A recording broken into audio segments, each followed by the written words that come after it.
네, 유재수 전 부산시 경제부시장에 대한 감찰 무마 혐의를 받는 조국 전 법무부 장관의 구속영장이 기각됐죠.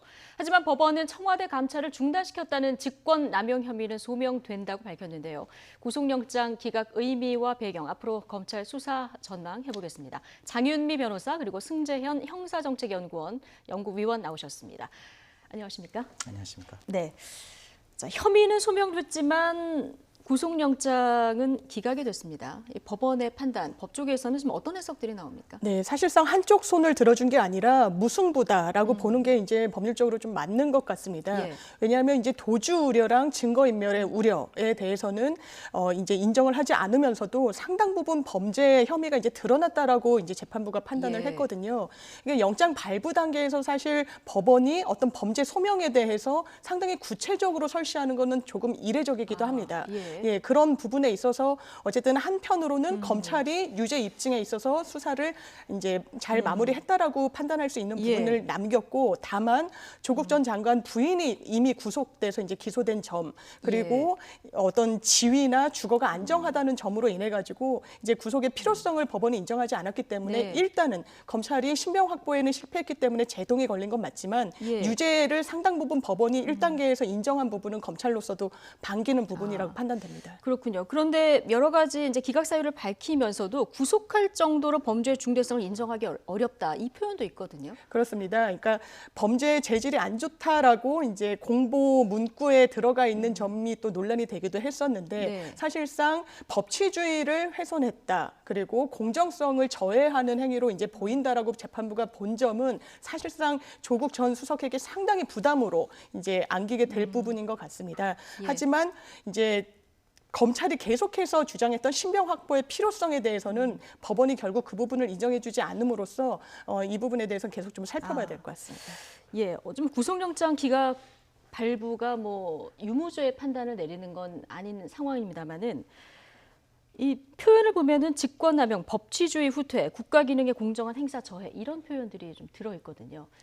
뭐 국민들 입장에서 봤을 때 이 아마 저 영장 기각 판결문을 보면 도대체 왜 앞뒤가 이렇게 맞지 않느냐라는 이야기가 나오는데 사실 저희들이야 뭐 매일 보는 게 이 법 전문가 이게 판결문을 보는 건데요. 조금만 제가 설명을 드리면 앞에서 말했던 우리가 흔히 말하는 법치주의 근간을 후퇴를 하고 국가 질서의 공정을 했다는 것은 우리 형법적 체계에 보면 세 가지 범죄가 있습니다. 첫 번째 개인적 법익, 개인의 법익에 관한 범죄, 사회적 법익에 관한 범죄, 국가적 법익에 관한 범죄가 있는데 지금 조 전 장관이 혐의를 받고 있는 것은 국가적 법익에 관한 범죄, 즉 권리행사 방해죄입니다. 이러한 권리행사 방해죄는 당연히 국가 기능의 공정성을 저해하는 범죄예요. 그렇기 때문에 이 범죄의 보호법익 자체를 따진다면 당연히 법치주의를 후퇴시키고 당연히 국가 기능의 공정을 해하는 범죄가 될 수 있는데 뒤에 나올 때 어떤 이야기가 나오는가 하면 범죄의 중대성은 인정할 수 없다. 그러니까 앞뒤가 모순되지 않느냐 이런 이야기가 나오는데 그러한 어떤 국가적 법익 중에 가장 낮은, 가장 일반적인 범죄가 직권남용죄거든요. 만약에 조국 전 장관이 만약 뇌물죄를 저질렀다든가 다른 범죄를 저질렀으면 그런 범죄의 중대성이 있을 것인데 그 범죄의 어떤 체계적으로 보면 가장 낮은 단계의 범죄, 즉 직권남용, 직무유기가 일반 범죄다 보니까 그러한 어떤 공무원 범죄에 대한 국가적 법에 대한 범죄에 대해서 그 보호법익의 침해는 당연히 존재를 하지만 이게 직접적으로 그런 말도 나오긴 나오거든요. 개인적으로 이익을 취한 바 없다. 그렇기 때문에 뇌물죄를 통해서 뭐 뇌물을 수수한다든가 뭐 부정처사를 한다든가 이런 점이 아직까지는 명확하지 않기 때문에 개인적으로 그러한 어떤 이익을 착복하는 점이 없기 때문에 그럼 단순히 직권 남용만으로는 범죄의 중대성을 인정할 수 있을까? 국가적 법익 중에는 가장 낮은 단계의 법익이다 보니까 앞뒤의 말이 상충될 수 있지만 일반 국민들 입장에서는 이게 너무 이상하다고 보지만 법조인들 입장에서는 하나는 보호법익에 관한 문제인 것이고 하나는 전체적인 국가적 법익에 관한 범죄 중 가장 일반적인 범죄를 저질렀기 때문에 원칙적으로 범죄의 중대성은 그렇게 크지 않다 이렇게 판시한 것으로 보입니다. 중요한 부분만을 이렇게 발췌해서 보도가 되다 보니까 이 단편적으로 보면은 좀 상충되는 부분이 있는데 전체적으로 보면 이제 해석이 가능하다는 말씀이시고 같은 맥락에서 그럴까요?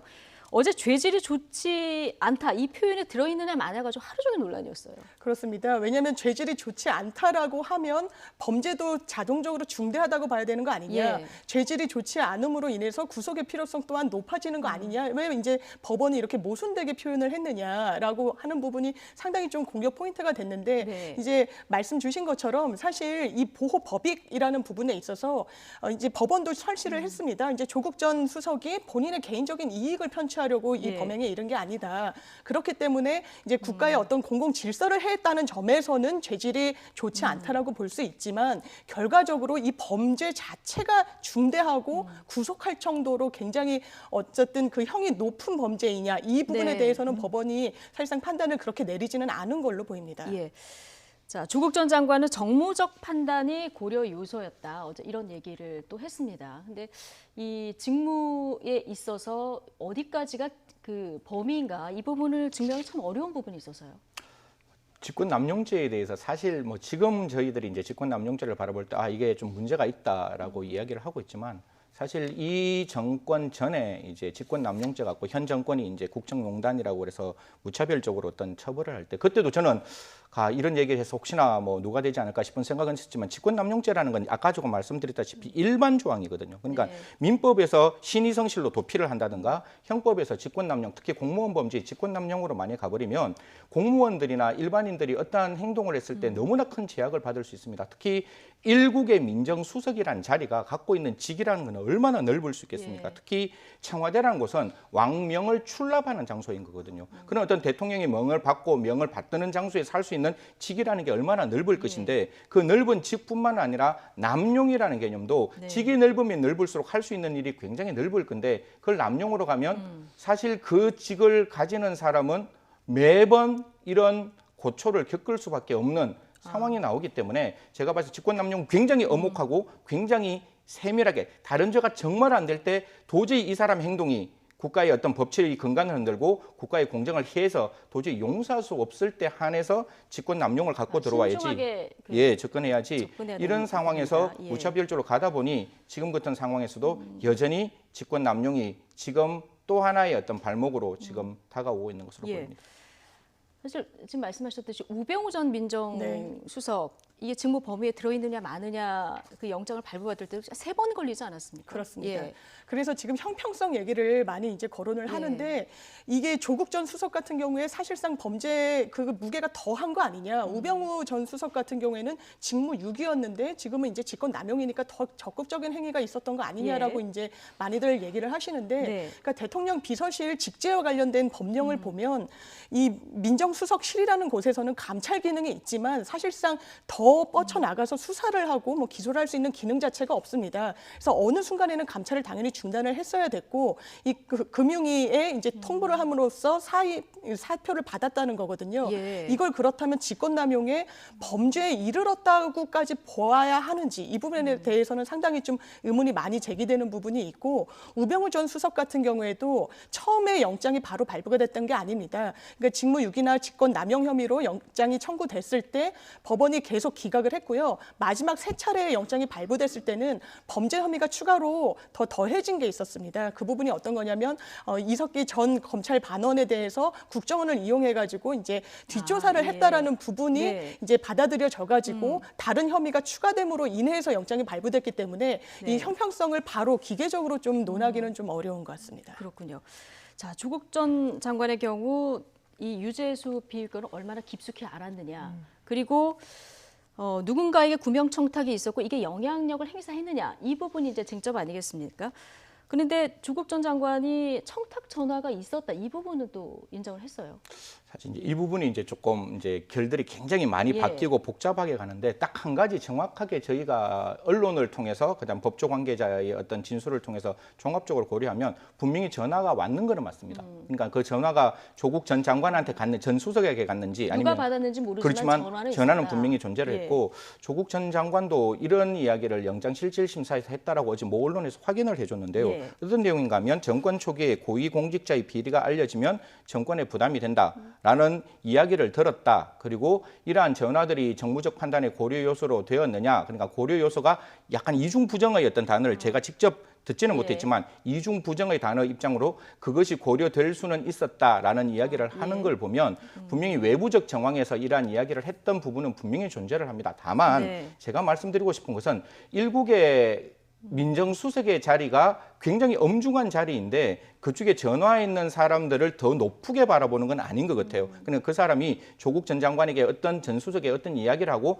조국 전 수석이 여기에 관련된 굉장히 낮은 단계의 사람이고 나머지 사람이 높은 단계의 사람. 이거는 굉장히 잘못된 프레임인 것 같아요. 그래서 바깥에서 조국 전 장관에게 전화를 했는 사람이 누구인지 그 사람들이 조국 전 장관에게 잘못 전화를 했는 사람이지 조국 전 장관은 그냥 장기판에 뭐 특정 진보 언론인이 그런 말씀을 하셨는데요. 뭐 장기판의 말이다. 그다음에 뭐 조국 장관은 뭐 큰 몸통이 아니라 작은 어떤 그 신체의 일부분이다. 이렇게 말하는 건 아닌 것 같습니다. 대한민국의 민정수석의 자리는 굉장히 엄중하고 굉장히 중요한 자리인 것이지 그 누구에게 휘둘리는 자리는 아니라고 그렇게 생각합니다. 어제 또 이제 구속할 정도의 범죄 중대성 인정하지 않는다 앞서 얘기한 이 표현이 나오다 보니까 조국 전 장관의 어떤 그 영향력은 사소한 수준이었고 감찰 무마를 부탁한 누군가가 몸통이다. 뭐 이런 해석도 나오더라고요. 지금 뭐 몸통이다 해서 구명 전화가 뭐 빗발쳤다 이러면서 검찰도 사실 이 감찰이 중단된 배경에는 조국 전 수석의 어떤 독단적인 판단에서 그쳤다고 보지는 않을 겁니다. 그래서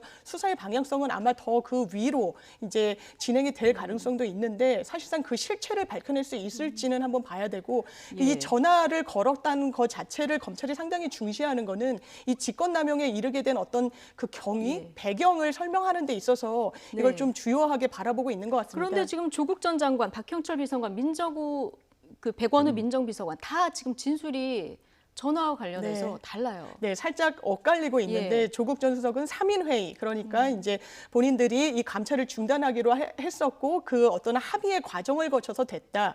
그렇고 내가 전화를 직접 받은 게 아니라 그 밑에 있는 백원우 전 비서관이나 박형철 전 비서관들에게 전화가 계속 왔다라고 하는데 그 부분에 대해서 또 박형철 전 비서관은 그 부분 3인 회의를 거쳐서 감찰 중단 결론이 내려졌다는 부분과 뭐 이 전화 부분에 대해서는 내 기억과 다르다. 이렇게 좀 상반되게 계속 이야기를 가져가는 부분이 있어서 이 부분도 검찰이 어쨌든 공소 유지를 하기 위해서는 이게 어떤 배경에서 비롯됐는지 왜 이렇게 판단을 내렸는지에 대한 명확한 해명이 있어야 될 거기 때문에 수사 과정을 통해서 아마 밝히려고 노력을 하긴 할 겁니다. 검찰에서도 이 부분에 대해서 지금 저희들은 이제 외부에 나와 있는 사실 이게 정말 깜깜이 수사이기 때문에 패널로서 이 부분이 되게 불편한데 검찰에서는 분명히 통신 기록을 가지고 있을 거예요. 통신 기록을 가지고 있기 때문에 저는 3명한테 다 전화가 왔다라고 생각을 하거든요. 그게 뭐 일방 당사자에게만 전화하고 반대편 당사자에게는 전화 안 하고 이런 문제가 아니었기 때문에 기본적으로 유재수가 갖고 있던 그 비리의 정도에 대해서 여러 가지 많은 사람들이 분명히 전화를 했을 것이고 그 전화를 받은 사람은 한 명이 아니라 복수일 것이고 그 복수가 다 전화를 받고 어떻게 무엇을 했는지가 이 사건이 중요한 점이기 때문에 그런 점을 좀 찾아나가는 것. 그리고 그러한 진술이 확보되어 있는 여러 가지 정황들은 검찰이 갖고 있다라고 언론에서 나오기 때문에 그 부분은 지금은 영장 단계이잖아요. 영장 단계가 아니라 지금 이제 본 사건으로 들어가서 그 본 사건에서 정말 명명백백하게 우리 본 판사가 말했다시피 이러한 범죄는 법치를 후퇴시키고 국가의 기능을 저해할 수 있는 거기 때문에 분명히 잘못된 부분이라면 반드시 찾아서 털고 가셔야 되는 부분이 있다고 생각합니다. 통신 기록을 갖고 있기 때문에 검찰은 아마 내용을 이렇게 저희가 추정하는 것보다는 좀 정확히 알고 있을 것이다. 자, 그렇다면 검찰의 이 유재수 전 부시장 감찰 무마건 관련해서 구속영장을 다시 청구하는 방법이 있고요. 또 하나는 그냥 불구속으로 기소하는 방법이 있습니다. 어떤 쪽을 택할까요? 검찰의 통상적인 말씀을 드리겠습니다. 검찰에서 만약에 범죄의 다툼의 소지가 있다. 이러면 영장을 재청구할 수가 있습니다. 왜냐하면 그건 보강 수사를 해서 영장에 대한 어떤 범죄 소명을 만들어내면 뭔가 조금 더 플러스 알파가 할 수면 되는데 지금의 조건은 사실 도망할 우려와 증거인멸의 우려 그다음에 그 주거의 부정이 3가지 다 완벽하게 그 공판사가 부정했기 때문에 이 상황은 변할 수 없는 상황이잖아요. 사실 뭐 오늘 증거인멸이 있었는데 내일 증거인멸이 없어지고 오늘 뭐 도망할 우려가 있는데 내일 도망할 우려가 없어지고 이런 게 아니기 때문에 이 부분에 대해서는 제가 알고 있는 일반적인 상식에서는 재영장 청구하는 건 사실상 어려운 사건이 될 수밖에 없는 것이고 제가 만약에 좀 고려하고 싶은 것은 고려를 한다면 혹시 검찰에서 이 사건을 지금 동부에서 가지고 있는데 그 동부 사건을 만약에 만약에 중앙으로 넘겨받는다면 중앙에서 넘겨받을 때 하명 수사가 있잖아요. 그렇죠. 하명 수사와 병합을 같이 합니까? 병합해서 영장을 치면 그건 영장이 가능하고 그는 영장이 나올 수 있는 가능성은 훨씬 높아지겠죠. 하지만 지금 동부에서 이 사건을 중앙으로 넘기지 않기 때문에 그렇지 않고서는 새로운 사건에 새로운 어떤 범죄 사실이 소명되지 않고서는 추가되지 않고서는 영장을 재청구하기는 조금 어렵지 않을까 생각합니다. 지금 울산 사건까지 언급을 해주셨는데 조국 전 장관에 대한 수사가 지금 정말 너무 여러 갈래로 그렇습니다. 진행이 되는 상황입니다. 그렇다 보니까 너무 이제 검찰 수사 과도한 거 아니냐 이런 비판이 이제 계속되어 왔습니다. 검찰이 어쨌든 여러 가지 수사 중에서 정말 결정적인 단서를 입증 못하면 좀 표적 수사다 이런 비판을 피해가기도 좀 어렵다 이런 전망도 나옵니다. 그럴 것 같습니다. 왜냐하면 이제 조국 전 수석이 포토라인에 섰을 때 122일 동안 상당히 가혹한 시간을 본인들이 견뎌냈다라고 얘기를 했습니다. 이 검찰 수사에 굉장히 이제 정치적 의도가 전혀 없었다고 볼 수 있을지 이 부분에 대해서는 좀 의문이 표해지는 부분이 있습니다. 왜냐하면 이 사건 자체는 가족 수사에서 촉발이 됐습니다. 조국 전 수석을 향한 수사는. 그렇지만 한 4개월여 지날 때까지 어떠한 신병 처리, 영장 청구조차 하지를 못했던 부분이 있습니다. 그리고 이제 조국 전 수석이 진술 거부권 행사 전략으로 이제 나가면서 이 가족들의 어떤 비위 사실, 뭐 표창장 위조나 사모펀드에 대한 이 투자에 대해서 이 연결고리를 검찰이 아직까지는 찾았다고 보기가 좀 어려운 것 같습니다. 그렇기 때문에 사실상 다른 부분으로까지 이 수사가 번지는 거 아니냐라는 이런 의도를 갖고 있는 것 같고 또 하나는 검찰이 굉장히 좀 선별적인 수사를 한다라는 의혹도 제기되는 부분이 있는 것 같습니다.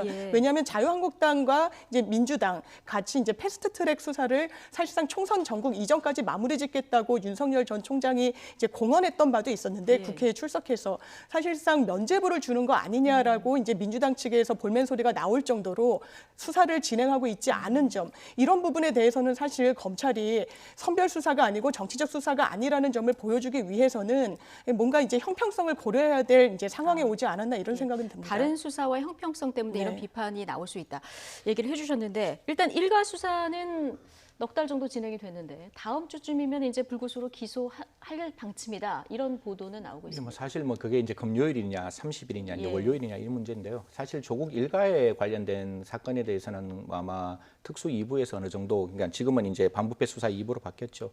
거기서 어느 정도 결론을 내려는 것입니다. 이제 불구속 상태에서 이제 기소를 하는 것이고 다만 이제 정경심 교수에 대해서 이제 사문서 위조 이외에 추가된 범죄가 14개 범죄가 되고 그 14개 범죄를 조금 이렇게 세부적으로 나누면 하나는 기본적으로 이제 입시 비리, 두 번째는 사모펀드, 세 번째는 증거인멸인데 이 중 일정 부분에 대해서 조국 전 장관을 공범으로 이제 기소를 할 것이고 하나 저희들이 조금 이제 살펴봐야 되는 대목은 과연 공직자윤리법 위반으로 같이 갈 수 있을지 왜냐하면 그게 신고를 할 때 당연히 부인과 그 신고 내용에 부인이 신고 내용에 들어가 있기 때문에 그런 부분에 사모펀드에 관련돼서 같이 기소를 할 것인지는 고민한다면 조금 어색한 재판이 될 겁니다. 나중에 이제 저희들이 일주일 후나 2주 후에 재판을 하게 되면 이 조국 수석의 조국 전 장관에 대해서 한 번 재판은 동부에서 열리고 한 번 재판은 중앙에서 열리고 그래서 아마 조국 전 장관은 일주일에 뭐 동부에서도 한번 재판을 받고 그다음에 중앙에서 재판받는 굉장히 불편한 경우가 발생할 것 같은데요.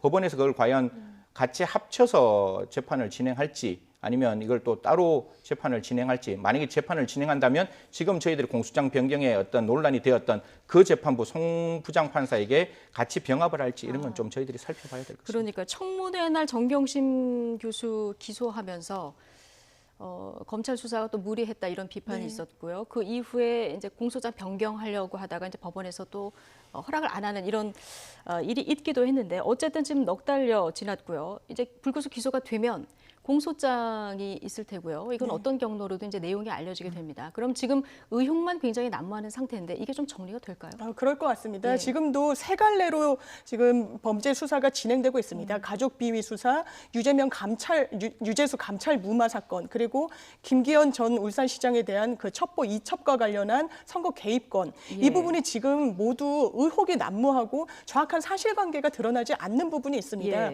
그렇기 때문에 이제 검찰 발로 피해 사실이 사실상 좀 알려지고 공표되는 부분이 있는데 말씀하신 대로 공소장이 나오면 그 부분은 이제 국회에서 요청을 했을 때 검찰이 보내기도 하니까 어떻게든 언론에는 알려지게 될 것입니다. 그렇다면 검찰 수사가 과연 이제 온당했는지 그리고 이 혐의가 사실상 입증되고 공소유지가 될지 여부는 공소장을 보면 좀 더 이제 명확해질 거라고 보고 아마 검찰은 지금 추미애 전 장관의 이 그 청문회 절차 이후에 이제 법무부 장관이 새로 임명되는 이런 유동성이 있는 상황이 오기 전에 빨리 속도를 내서 수사를 진행하려고 할 겁니다. 그렇기 때문에 지금까지 일단락이 유재수 전 감찰 이제 무마 사건에 대해서는 됐지만 이제 김기현 전 울산시장과 관련한 선거 개입 의도에 대해서도 이제 급물살을 타지 않을까 이런 생각은 듭니다. 예, 김기현 울산시장 하명 수사, 민주당 경선 과정에서 선거 개입이 있었는지 이 부분 내용을 좀 이제 살펴보죠. 송병기 울산시 부시장 지금 뇌관이 된 수첩의 주인공입니다. 자, 그런데 검찰이 구속영장을 지금 청구했죠. 어젠가요? 네, 어제 청구가 31일 날 아마 영장실질심사가 열리는 걸로 알고 있는데요. 이 영장 청구는 굉장히 중요하고 앞으로 사건을 얼마만큼 확대할 것인가에 대한 이제 전초전이 되는데요. 국민들 입장에서는 되게 조금 의아하게 생각할 수가 있습니다. 송병기 부시장은 그 당시에 민간인 신분이었거든요. 민간인 신분인데 지금 영장을 청구했는 사실은 공무원 범죄에 관련된 선거 비리 사건, 공선법 위반이면 도대체 어떻게 민간인이 공무원과 같이 그 범죄를 저지르고 그 범죄에 대해서 기소를 받을 수 있느냐, 즉 구속영장을 받을 수 있느냐 이런 논의가 나오는데요. 여기서 이제 송병기 부시장의 영장은 조금 전체적인 그림을 보면 공무원 아닌 사람이 공무원에게 가담한 범죄 형태가 되는 거예요. 그러니까 송병기 부시장 그 당시 민간인이었고 그 민간인이 공무원, 즉 청와대라든가 아니면 뭐 여러 가지 울산시 공무원, 뭐 경찰청도 될 수 있고 나머지 그 사건들이 여러 가지 어떤 묶여 있는 부분에 같이 가담하는 사람이기 때문에 여기야말로 송병기가 주범이 아니라 그 뒤에 숨어 있는 공무원들이 사실상 주범이 될 수가 있는 거거든요. 그렇기 때문에 지금 영장은 사실 영장 기각해도 별반 특별하게 이렇게 영향을 받을 필요가 없는 거예요. 왜냐하면 영장에서 어떻게 나올 건가 하면 분명히 그 부시장은 이 사건의 주범이 아니고 이 사건의 주범은 따로 있다. 옛날에 혹시 기억나시는지 모르겠지만 조범동 사건에서 그 제일 처음에 영장을 쳤을 때 이 사람의 가담의 정도, 가담의 형태, 그다음에 주범이 따로 있는 점 이래서 영장이 기각됐을 때 위로 올라갈 수 있는 어떤 동력을 만들 수 있는 레버리지가 될 수 있기 때문에 영장 나오면 너무 좋은 것이고 영장 안 나오면 그 송병기 부시장에 대한 영장, 검찰 입장에서는 그렇게 볼 수 있기 때문에 이 사건의 아마 영향은 단순히 송병기 부시장으로 끝나는 게 아니라 뒤에 있는 여러 사람들에 대한 영장에 관련된 사람들이 같이 수사가 진행될 수밖에 없는. 구속영장이 발부되든 기각되든 이건 크게 그 수사의 큰 틀에서 영향이 없다는 말씀을 해주셨는데요. 어쨌든 이 송병기 전 부시장 수첩을 보면 김기현 전 울산시장 공약을 좌초시키는 내용부터 그리고 민주당 내의 경선 과정에 관한 내용까지 굉장히 꼼꼼하게 적혀 있습니다. 물론 이제 송병기 부시장은 이게 일기 형식이었다 이렇게 얘기를 하고 있는데 통상 이 정도 내용이 담겨 있는 수첩이 증거 능력이 어느 정도나 인정이 됩니까? 보통은 업무상 이제 관행적으로 기계적이고 반복해서 이제 업무 관련 내용을 적으면 그 증명력을 상당히 높이 보고 증거 능력을 부여하는 게 통상적이긴 합니다. 하지만 이제 송병기 이제 씨의 수첩 같은 경우에는 뭐 임동호 제거라는 이제 이런 문구랄지 이런 부분은 사실 사실관계를 적시했다라기보다는 어떤 본인의 의견이나 어떤 뭐 지시사항을 이렇게 적시한 거 이런 부분일 수 있어가지고 사실 이 증거 능력 이게 증거로 과연 채택될 수 있을지도 사실은 논란이 좀 되는 부분이 있습니다. 안종범 전 수석 같은 경우에도 박근혜 전 대통령으로부터 직접 들은 내용에 대해서는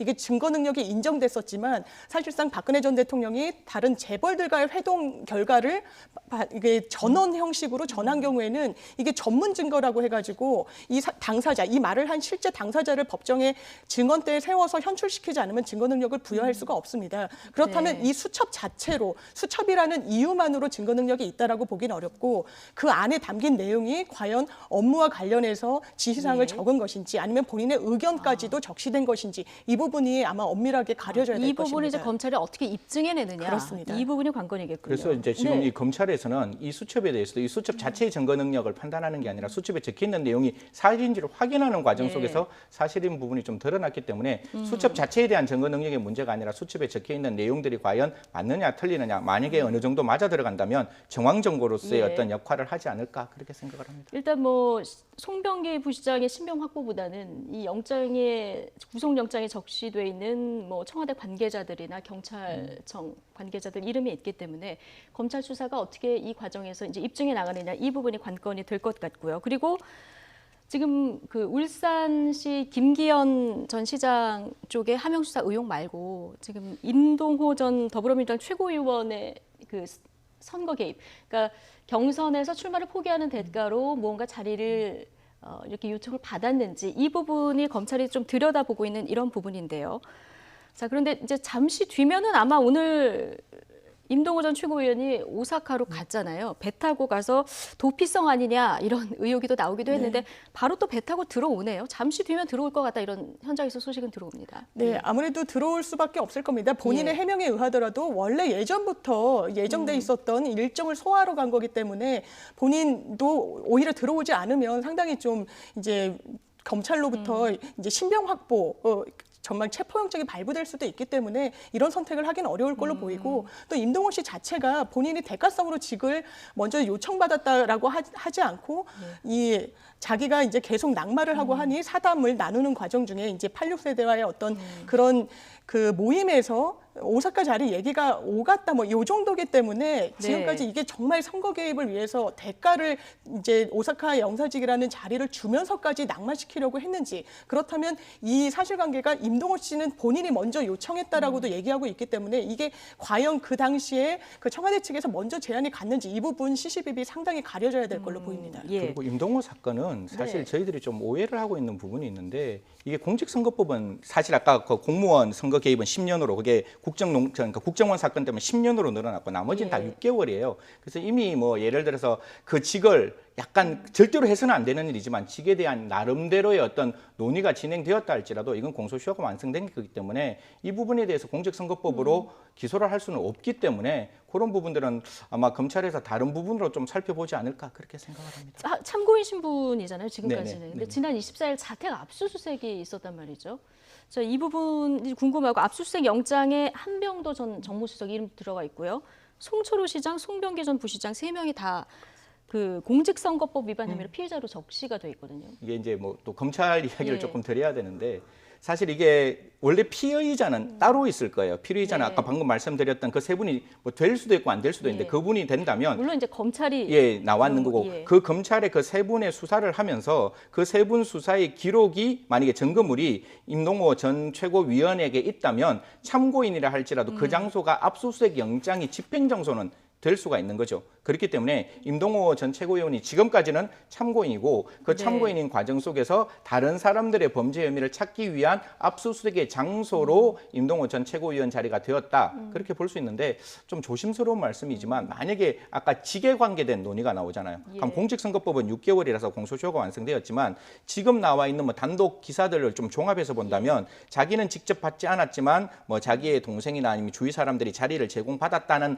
내용이 나오기 때문에 그 내용 과정 속에서 여러 가지의 어떤 청탁이 존재를 했다면 이게 분명히 부정한 청탁도 될 수 있고 부정한 청탁이라면 제3자 뇌물 공여가 될 수 있는 가능성은 존재를 하기 때문에 그런 부분은 앞으로 증거가 어떻게 나오느냐에 따라서 임동호 전 최고위원이 참고인 신분에서 혹시나 피해자 신분으로 갈 수 있는 가능성은 조금은 열려 있다고 생각합니다. 일단 언론 인터뷰 내용하고 조사 받으러 갈 때 그 또 인터뷰 내용이 달라진 부분이 있기 때문에 지금 오늘 잠시 뒤면 부산항으로 임동호 전 최고위원 들어올 텐데 여기서 또 어떤 심경을 밝힐지 저희가 만약에 현장에서 임동호 전 최고위원의 모습이 잡히면 잠시 들어보도록 하겠습니다. 오늘 두 분 말씀은 여기까지 듣겠습니다. 장윤미 변호사 그리고 승재현 형사정책연구원 연구위원 두 분과 함께했습니다. 고맙습니다. 감사합니다.